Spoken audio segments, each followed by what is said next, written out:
আপনি বাংলা সাহিত্যের বইটার কথা বলেন, হিস্ট্রির কথা বলেন, এগুলো একটাও কার্যকরিতা তৈরি করার যোগ্য না। কার্যকরিতা দূরে থাক, মাহারাত তৈরি করার যোগ্য না। অবস্থা প্রবর্তন করলেন।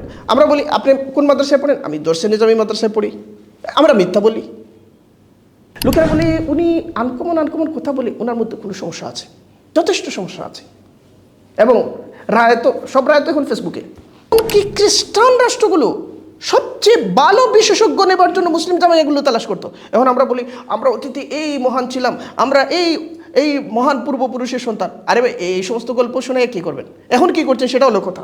নাম ইলমিয়ত, আমরা যেটা চর্চা করছি সেটা তো ভাই রসমিয়ত, সেটা রাসমিয়ত। রাসমিয়ত কি করে? সবসময় বাপদাদার ওয়াজাদনা আলাইহি আবানা, এটাই তো বলি। রাসমিয়তের কথা তো এটাই। এটা কেন এত বড় অপচয়? 16 বছরের দীর্ঘ মেয়াদী অপচয়, এটা চলমান, প্রশ্নহীনভাবে চলমান। আমাদের কার্যকরিতার লেভেল, মুতাওয়াসিতা লেভেল পর্যন্ত একজন পড়ছে, কেন সে কোনো গন্তব্য পর্যন্ত যেতে পারবে না? কেন সে, তাকে আমরা বলবো যে সে কোনো কাজে লাগে নাই? এবং পরে আমরা বলছি আমাদেরকে এমন কিছু দিছে মানব জাতির ইতিহাসে কোনো সরকার এত বেশি দেয় নাই। ফলে আমরা স্বীকৃতি আনলাম, কিন্তু স্বীকৃতি দিয়ে আমি কোন জায়গায় কার্যকরিতা নিশ্চিত করতে চাই এটা আমরা স্থির করি নাই। মানে একজন শিক্ষার্থী সারা বছরে কি অর্জন করেছে সে বলতে পারবে না। পরিকল্পনা ছাড়া, স্ট্র্যাটেজি এবং পলিসি ছাড়া কোনো ঘটনা পুরো একটা শিক্ষা ব্যবস্থা নিয়ে ঘটেছে, এটা 21 শতকের একটা ট্র্যাজেডি। নাহমাদুহু ওয়া নুসাল্লি আলা রাসূলিহিল কারীম। আমাদের আলোচনাগুলো যেখান থেকে শুরু হওয়া উচিত আমরা সেখান থেকে শুরু করি না। এটা হচ্ছে আমাদের মেজর প্রবলেমগুলোর একটা। ইলমের আলোচনা শুরু হবে ইলমিয়ত থেকে। ইলমিয়তকে বলা হয় এপিস্টেমোলজি, জ্ঞানতত্ত্ব। মানে জ্ঞানটাকে কিভাবে দেখা হয়, জ্ঞানকে কিভাবে সংজ্ঞায়ন করা হয়, জ্ঞানের কার্যকরিতা, জ্ঞানের বিকাশ, সমস্ত কিছু। এটা একটা দার্শনিক মামলা। শুরুটা দার্শনিক, আর পরবর্তী সেটা হচ্ছে নানা পদ্ধতিগত, নানা প্রক্রিয়া। আমাদের ইলমিয়তের একটা দীর্ঘ ঐতিহ্য আছে। ইমাম জুওয়াইনি রাহিমাহুল্লাহ তাআলা এটা নিয়ে কথা বলেছেন। আচ্ছা, ইমাম ফারাবি কথা বলেছেন। আচ্ছা, ফারাবিকে আমরা রেখে দিলাম, তিনি গ্রিকদের দ্বারা প্রভাবিত ছিলেন, ঠিক আছে। ফকিহগণ কথা বলেছেন, ইবনে রুশদ কথা বলেছেন, এবং গাজালি লিখেছেন, ইবনে তাইমিয়া দীর্ঘ আলোকপাত করেছেন, তাশকুবরা জাদা দীর্ঘ আলোকপাত করেছেন, কাতিব চেলেপি হাজি খলিফা রাহিমাহুল্লাহ তাআলা দীর্ঘ আলোকপাত করেছেন। তো ভারত উপমহাদেশেও আলোকপাত হয়েছে, শাহুলুল্লাহ আলোকপাত করেছেন রাহিমাহুল্লাহ তাআলা। আমরা যদি আলোকপাতগুলোর দিকে দৃষ্টিপাত করি তাহলে ইলমের যে ব্যবস্থাপনা সেখানে কতিপয় মৌলিক বিষয় উঠে আসবে। এক নম্বর হচ্ছে আল কিয়াম। কিয়াম হচ্ছে মূল্যবোধ। জ্ঞান, কোথাও জ্ঞান আসছে এর মানে একটা কিয়াম আসছে, মূল্যবোধ আসছে। এবং আমরা যে ইলমিয়াতের কথা বলি, দ্বীনি ইলমের কথা বলি, আমাদের সবচেয়ে শক্তির জায়গা হলো আমাদের মূল্যবোধ। যে মূল্যবোধের জায়গায় আমরা অত্যন্ত সমৃদ্ধ, আমরা সঠিক বলি। কিন্তু এই সমৃদ্ধিকে আমরা আমাদের সমৃদ্ধ সময়ের সাথে যদি তুলনা করি তাহলে এটাকে আমরা সমৃদ্ধ বলতে পারি কিনা, এটা হচ্ছে মৌলিক প্রশ্ন। দেখেন, আমরা যখন মূল্যবোধের কথা বলি, আল কিয়ামের কথা বলি, কিয়ামের মধ্যে প্রথম দিকের একটা গুরুত্বপূর্ণ বিষয় হলো আল ইস্তেকবাল। অর্থাৎ এই মূল্যবোধকে আমরা কিভাবে ইস্তেকবাল করব, অর্থাৎ এটাকে সহজ করে বললে কিভাবে আমরা আত্মস্থ করি, কিভাবে আমরা রপ্ত করি। একটা হলো ইস্তেকবাল, 2 নম্বর হলো ইস্তিজবাহ। ইস্তিজবাহ হলো সে আমার মধ্যে আসার পরে আমার জীবন কিভাবে সাড়া দেয়, আমার চিন্তা কিভাবে সাড়া দেয়, আমার কাজ কিভাবে সাড়া দেয়, আমার জীবনের শৈলী কিভাবে সাড়া দেয়। তারপরের জিনিস হলো তাকয়ীম, মূল্যায়ন। অর্থাৎ তার মূল্যায়নের ব্যবস্থাটা কিভাবে, তাকে কিভাবে মূল্যায়ন করা হয়, কিভাবে ইসলাম কিভাবে মূল্যায়ন করে, জীবন কিভাবে মূল্যায়ন করে। তারপরে হলো আত-তানজিম, তা এর একটা ব্যবস্থাপনা থাকতে হয়। এবং তারপরে হলো আত-তামিল। দেখেন, আমরা খুব সময় ইলম এবং আমল, মধ্যখানের যে লম্বা একটা ধাপ আছে। আমাদের ইলমি ব্যবস্থা তো আগের ধারাবাহিকতায় চলমান, কিন্তু আমলি ব্যবস্থা কেন ভেঙে পড়ছে? কারণ ওই ইলম থেকে আমল পর্যন্ত, আমল হচ্ছে আদা, ইলম থেকে আদাব পর্যন্ত যাওয়ার পেছনের জ্ঞান তত্ত্বের যে সিঁড়িগুলো, এই সিঁড়িগুলো আমরা ভেঙে ফেলেছি। অর্থাৎ এগুলো প্রচ্ছন্নভাবে আছে, কার্যকরিতার মধ্য দিয়ে নাই। আপনি যদি শিক্ষা ব্যবস্থা পুনর্গঠন করতে চান, তাহলে ধাপে ধাপে আপনাকে ব্যাখ্যা করতে হবে আমার কিয়ামটা কী হবে, মূল্যবোধ কী হবে, মূল্যবোধের ক্ষেত্রে ইস্তেকবালটা কেমন হবে, ইস্তিজবাটা কেমন হবে, তাকিমটা কেমন হবে, তানজিমটা কেমন হবে, আদাটা কেমন হবে, আপনাকে এটা ব্যাখ্যা করতে হবে। এবং প্রত্যেকটা পলিসি আপনাকে বলে দেবে, এক্ষেত্রে আমার স্ট্র্যাটেজি এই, এক্ষেত্রে আমার পলিসি এই। এটা যদি না হয় তাহলে বর্তমান বিশ্ব ব্যবস্থা এটা আদৌ কোনো শিক্ষা ব্যবস্থা না। এমনকি ইসলামী শিক্ষা ব্যবস্থার যে দর্শনও বলবে যে এটা এটা একটা ধারণা, এটা কোনো ব্যবস্থা না। দ্বিতীয়ত, আচ্ছা আমরা কিয়ামের কথা বললাম, কিয়ামের পরে কি আসবে? মাহারাতকে আমরা বলি আল মালাকা, অর্থাৎ যেটা স্কিল বলা হয়। একটা শিক্ষা সে স্কিল দিচ্ছে না, এই আপনাদের আলোচনায় যে বিষয়টা আসলো স্কিল। এখন দ্বিতীয় বিষয় হলো যে স্কিলকে আমরা কীভাবে সংজ্ঞায়িত করব। দেখেন, একটা ইঞ্জিনিয়ারিং কলেজ স্কিলকে একভাবে সংজ্ঞায়িত করছে, একটা কম মাদ্রাসা স্কিলকে আরেকভাবে সংজ্ঞায়িত করছে, আবার একটা ঢাকা বিশ্ববিদ্যালয় বিজনেস ফ্যাকাল্টি স্কিলকে আরেকভাবে সংজ্ঞায়িত করছে। এখন আমি স্কিলকে কিভাবে সংজ্ঞায়িত করব? আমাদের তোরা স্কিলকে কীভাবে সংজ্ঞায়িত করেছে? স্কিলকে দুইটা ধাপে সংজ্ঞায়িত করেছে, একটা হচ্ছে মাকুলি মাহারা আর একটা হচ্ছে মানকুলি মাহারা। শিক্ষা ব্যবস্থার মধ্যে যদি স্কিল সংজ্ঞায়িত না থাকে এবং বিন্যস্ত না থাকে, তাহলে এটাকে মুনাজ্জাম শিক্ষা ব্যবস্থা বলা যায় না। আমি 2025 সালে বসে এই কথা বলছি, এই কারণে এভাবেই বলতে হচ্ছে, এবং আরও আগে বললে হয়তো ভিন্নভাবে বলা হতো, কিন্তু মূল বিষয় এটা। আপনাকে মাহারাতকে স্তরায়ন করতে হবে, ফলে আপনার এটা সুনির্দিষ্ট থাকতে হবে ইবতেদায়ী লেভেলে আপনি কি কি মাহারাত দিতে চান।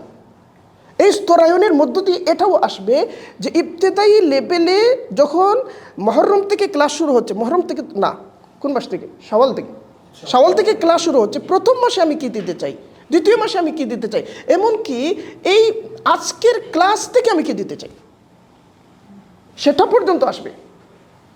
কই এগুলো তো অনির্দিষ্টভাবে চলছে। মানে একজন শিক্ষার্থী সারা বছরে কি অর্জন করেছে সে বলতে পারবে না, এমনকি অনেক শিক্ষক সারা বছরে কি দিয়েছেন তাও বলতে পারবেন না, কারণ স্তরায়ন হয় নাই। এটা লাগবে। আপনি যদি একটা কার্যকর শিক্ষা ব্যবস্থা চান, এটা লাগবেই। তো মাহারাত বলতে একটা মাহারাত, মালাকা বলতে একটা মালাকা, একটা শব্দ মাত্র, মুখস্থ করার জন্য একটা শব্দ আমাদের কিতাবের মধ্যে আছে, অর্থাৎ মৃত, পরিভাষাটা কি হয়েছে, মারা গেছে। এই যে মাহারাতের জায়গায় যখন আসবেন, তখন পুরো ব্যাপারটা পদ্ধতিগতভাবে পুনর্বিন্যাস লাগবে। এটা যদি আপনি বলেন অমুকের দোহাই দিয়ে তমুকের দোহাই দিয়ে, তখন সেটা ইলমিয়াত না, তখন সেটা রাসমিয়াত। রাসমিয়াত অমুকের দোহাইয়ের উপর চলে, আর ইলমিয়াত তার ব্যবস্থাপনার উপর চলে। রাসমিয়াত। তারপরে এটা হলো ফাআলিয়া, অর্থাৎ এটাকে আল কিফায়াও বলা হয়, কার্যকরিতা। দক্ষতা আছে কিন্তু দক্ষতাটা কাজ দিচ্ছে না, কার্যকর না। যেমন ধরেন অনেক সাপুড়ে আছে, সে কিন্তু সাপুড়ে হতে গিয়ে সে অনেক দক্ষতা অর্জন করেছে, কিন্তু এটার চাহিদা যখন থাকে না, এটা যখন মানুষ আর তাদের প্রয়োজন বোধ করে না, তখন এর কার্যকরিতা থাকে না, কমে যায়। এইভাবে আপনি দেখবেন নারায়ণগঞ্জে আদমজি জুট মিল ছিল, ঠিক আছে, ওইটার অনেক কর্মীরা ছিল, অনেক চালকরা ছিল। অফিসটাই যখন বন্ধ হয়ে গেছে, কারখানায় যখন বন্ধ হয়ে গেছে, এখন তাদের কার্যকরিতা সেখানে কাজ করছে না। তো এই যে কার্যকরিতাটা প্রমাণ করতে হবে, এবং কার্যকরিতা বিন্যস্ত যে আমি কোন কোন জায়গায় কার্যকরিতাকে প্রমাণ করতে চাই। ফলে আমরা স্বীকৃতি আনলাম, কিন্তু স্বীকৃতি দিয়ে আমি কোন কোন জায়গায় কার্যকরিতা নিশ্চিত করতে চাই এটা আমরা স্থির করি নাই। এই কোনো ধরনের পরিকল্পনা ছাড়া, স্ট্র্যাটেজি এবং পলিসি ছাড়া কোনো ঘটনা পুরো একটা শিক্ষা ব্যবস্থা নিয়ে ঘটেছে, এটা 21 শতকের একটা ট্র্যাজেডি। এখানে স্ট্র্যাটেজি নেই, পলিসি নেই, কেবলমাত্র একটা সান্ত্বনা যে না আমরা একটা জিনিস পাইতেছি, এবং পরে আমরা বলছি আমাদেরকে এমন কিছু দিছে মানব জাতির ইতিহাসে কোনো সরকার এত বেশি দেয় নাই। আমরা তো বলেছি। এগুলো নিয়ে আপনি প্রশ্ন তুললে কত কিছু আসবে, কিন্তু এগুলো সালাফ এই প্রশ্নগুলোর মোকাবেলা করবার মধ্য দিয়ে শিক্ষা ব্যবস্থা গঠন করেছেন, যেটা দিয়ে 1000 বছর দুনিয়া রুল করেছেন তারা। এখন তারপরে কার্যকরিতা স্থির করতে হবে। হ্যাঁ, আমি স্বীকৃতি না পাইলেও যদি আমার শিক্ষাটা কার্যকর থাকে, তার এদেশে বেসরকারি ধারা থেকে যারা উঠে আসছে তাদের চাহিদা তো আরও বেশি, তাদের চাহিদা আরও বেশি। এখানে দক্ষতা, স্কিলটা আপনার কার্যকারিতা নিশ্চিত করবে। আমরা এখন স্থির করছি না যে আমাদের কার্যকারিতার লেভেল, মুতাওয়াসিতা লেভেল পর্যন্ত একজন পড়ছে, কেন সে কোনো গন্তব্য পর্যন্ত যেতে পারবে না? কেন সে, তাকে আমরা বলবো যে সে কোনো কাজে লাগে নাই? ইবতেদায়ী লেভেল পর্যন্ত পড়ার পরে সে কোন কাজে লাগতে পারে সেটাও আমাদের কাছে সুনির্দিষ্ট থাকতে হবে। যে দাওরা হাদিস পর্যন্ত না যাওয়ার আগ পর্যন্ত সে কোনো কাজেরই না, এটা কেন? এত বড় অপচয়, 16 বছরের দীর্ঘ মেয়াদী অপচয়, এটা চলমান, প্রশ্নহীনভাবে চলমান। এটা হলো একটা ফুল ডোজ, একটা অ্যান্টিবায়োটিক, আপনার 14 দিন খাইতে হবে।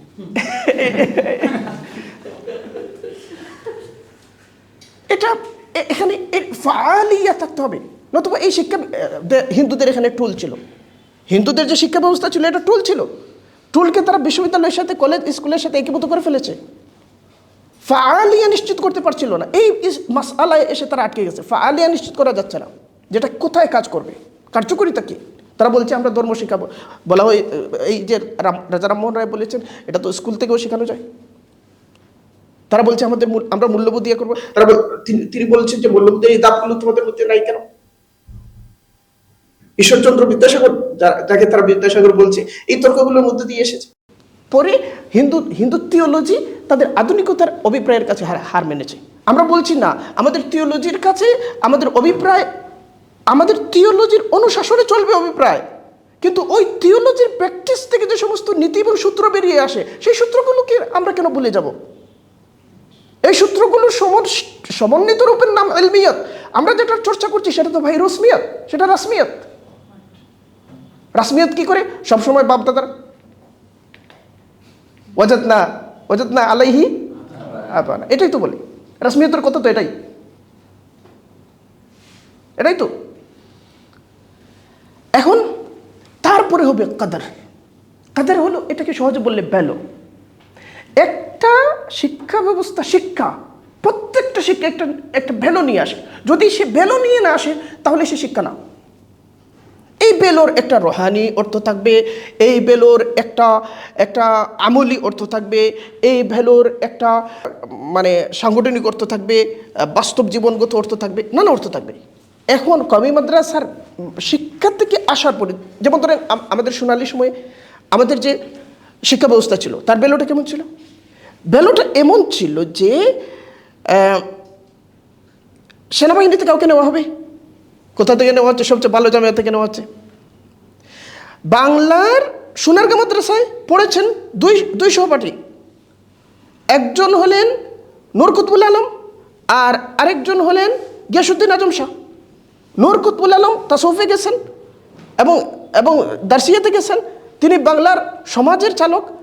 গিয়াসউদ্দিন আজম শাহ শাসনে গেছেন, তিনি বাংলার সর্বকালের ইতিহাসের শ্রেষ্ঠ সুলতানদের একজন।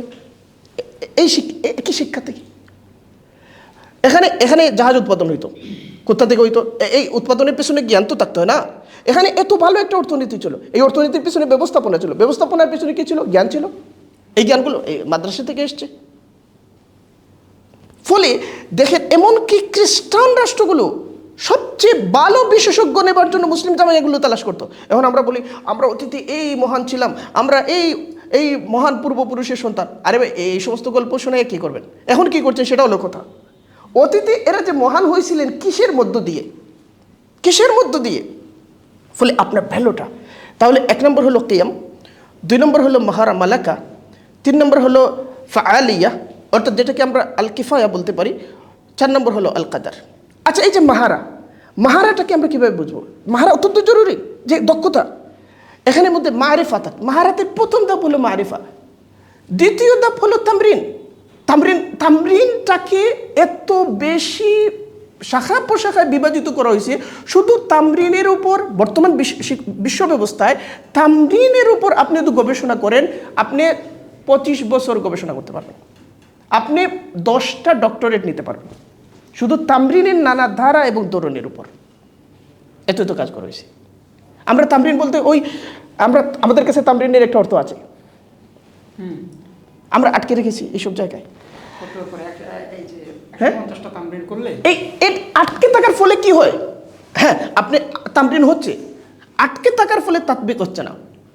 মানে আপনি যেখানে তামরিনকে আটকাই রাখছেন, তামরিন যদি গতিশীল হইতো তাহলে সে পরের ধাপে যাইতো, পরের ধাপের নাম ছিল তাতবিক। আপনার তামরিন কখনো তাতবিকে যাচ্ছে না। তাতবিক যদি সঠিকভাবে হয় তারপরের ধাপ আসবে, সেটা হলো ইতকান। ইতকান যদি সম্পন্ন হয়, ইতকান সম্পন্ন হলে তারপরের ধাপ হলো ইবদা। তখন আপনি জ্ঞানের উদ্ভাবন করবেন, তখন আপনি জ্ঞানের জন্য বেদাতি হয়ে যাবেন, মানে আপনি জ্ঞানের বিদাহা করতে পারবেন আর কি। জ্ঞান, তখন জ্ঞান সৃষ্টি হয়। শাহ ওয়ালিউল্লাহ জ্ঞান সৃষ্টি করেছেন, ইবনে তাইমিয়া জ্ঞান সৃষ্টি করেছেন। আমরা বলছি যে জ্ঞান সৃষ্টি লাগবে কোথায়? এখন আমাদের অনেকগুলো শাস্ত্র দরকার। 400 বছরের জঞ্জাল যদি আমরা দূর করতে চাই, আমাদের ইবদা দরকার। এটা কিভাবে হবে? এটা তো ইলমিয়ত আপনাকে পথ দেখাবে। এটা নিয়ে তো কথা বলে যায় না। লোকেরা বলে উনি আনকমন কথা বলে, ওনার মধ্যে কোনো সমস্যা আছে, যথেষ্ট সমস্যা আছে। এবং সব রায় তো এখন ফেসবুকে। এগুলো আনকমন কথা, এগুলো তো তুরাস বলেছে। তুরাস থেকে এগুলো আহরণ করে অন্যরা নিজেদের জ্ঞানকে নির্মাণ করেছে। একটা কোথাও আনকমন না, সবগুলো আমাদের সালাফ বলে গেছেন। আপনি দেখেন, আমরা দর্শে নেজামি করি। দর্শে নেজামির মধ্যে, আচ্ছা, এটা মোল্লা নিজামুদ্দিন এটা প্রবর্তন করেছেন 1677-78 ওই সময়, অর্থাৎ উপনিবেশের পূর্ববর্তী সময়। ওই সময়ে তখনও মুসলিমদের আধিপত্যটা চলমান, মুসলিম বিশ্ব ব্যবস্থা তখনও মুসলিম ডিসিপ্লিন অনুযায়ী চলছে, যদিও মুসলমানদের ক্ষয়িষ্ণুতা ক্রমবর্ধমান, কিন্তু বিশ্ব ব্যবস্থা, অর্থ ব্যবস্থা, সমাজ ব্যবস্থা, বাজার ব্যবস্থা, শিক্ষা ব্যবস্থা, সকল কিছুর উপর মুসলিম ডিসিপ্লিন তখনও কার্যকর। এই সময়ে তিনি যে শিক্ষা ব্যবস্থা প্রবর্তন করলেন, আমরা বলি আপনি কোন মাদ্রাসায় পড়েন? আমি দর্শে নিজামী মাদ্রাসায় পড়ি। আমরা মিথ্যা বলি। দর্শে নিজামের মধ্যে 11টা বিষয় ছিল। মোল্লা নিজামুদ্দিন যেটা প্রবর্তন করেছিলেন, সরফের উপর 5 কিতাব, নাহর উপর 5 কিতাব, মান্তিকের উপর 7 কিতাব।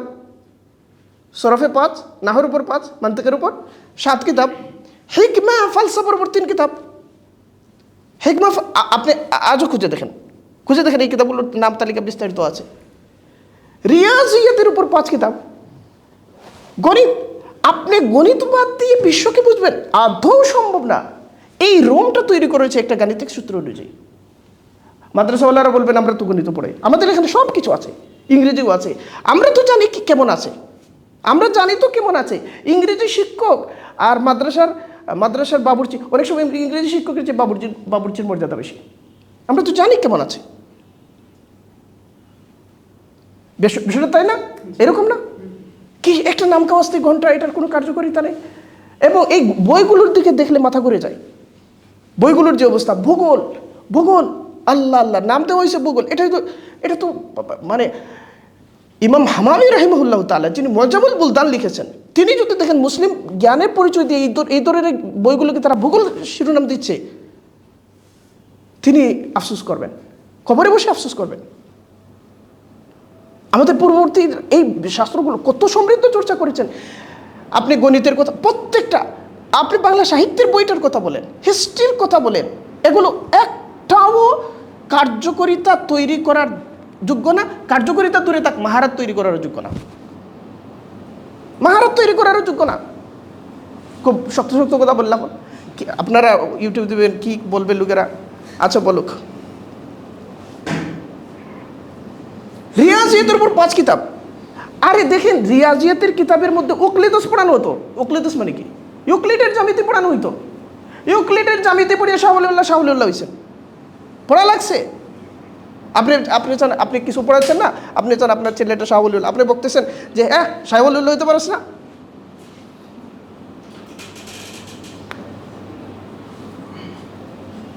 বালাগাতের উপর 2টা কিতাব। তো আপনি বলবেন বালাগাতের উপর 2 কিতাব কেন? 2 কিতাব পড়ে যে বালাগাত পারে না, সে 10 কিতাব পড়েও পারবে না। ইস্তেদাদের জন্য এই 2 কিতাব রাখা হয়েছিল। মাসাইলে ফিকহের 2 কিতাব ছিল, উসুলে ফিকহের 4 কিতাব ছিল। বিন্যাসটা দেখেন, উসুলে ফিকহের 4 কিতাব, মাসাইলে ফিকহের 2 কিতাব। বাংলাদেশের সবচেয়ে বেশি উপেক্ষিত হলো উসুলে ফিকহ। উসুলগুলো এখানে উপেক্ষিত, মাসাইল চর্চা। এবং আপনি ঠিকই বলেছেন যে এগুলো হয়ে গেছে এক ধরনের মানে সার্টিফিকেট কোর্স। আর ওই যে আমাদের ইফতা এটা হচ্ছে কীভাবে মাসলা লিখতে হয় ওইটা শেখার কোর্স। কালামের উপর 2 কিতাব, তাফসিরের উপর 2 কিতাব, হাদিসের উপর 1 কিতাব মিশকাতুল মাসাবিহ। শাহুল এখানে পরিবর্তন এনেছেন এবং তিনি হাদিসকে সিয়াসি তেহারি এনেছেন এটা। কিন্তু তাহলে আপনি তো দর্শে নিজামের সাপেক্ষে, অর্থাৎ আপনি 1677 শিক্ষা ব্যবস্থা যে জায়গায় ছিল ওই জায়গায় আসেন না পিছাইছেন?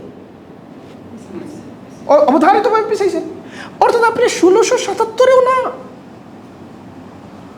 কোন জায়গায়? কোন জায়গায়? এর আগে তো আরো ভালো ছিল।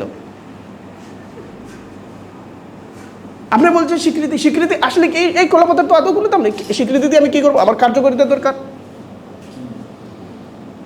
এখন আমরা শিক্ষা ব্যবস্থা বদলাবো কিনা, পাঠ্যপুস্তকের ওই শব্দ, আমাকে একবার ডাকা হলো, তো বলছেন, আমি বললাম আমার কি কাজ? বলছেন যে আমরা শব্দগুলো সঠিক আছে কিনা আর বানানগুলো ঠিক আছে কিনা এটা আপনি দেখবেন। আমি বললাম এই কাজের জন্য অনেক আছেন যোগ্য মানুষ, আমি এই কাজের যোগ্য না।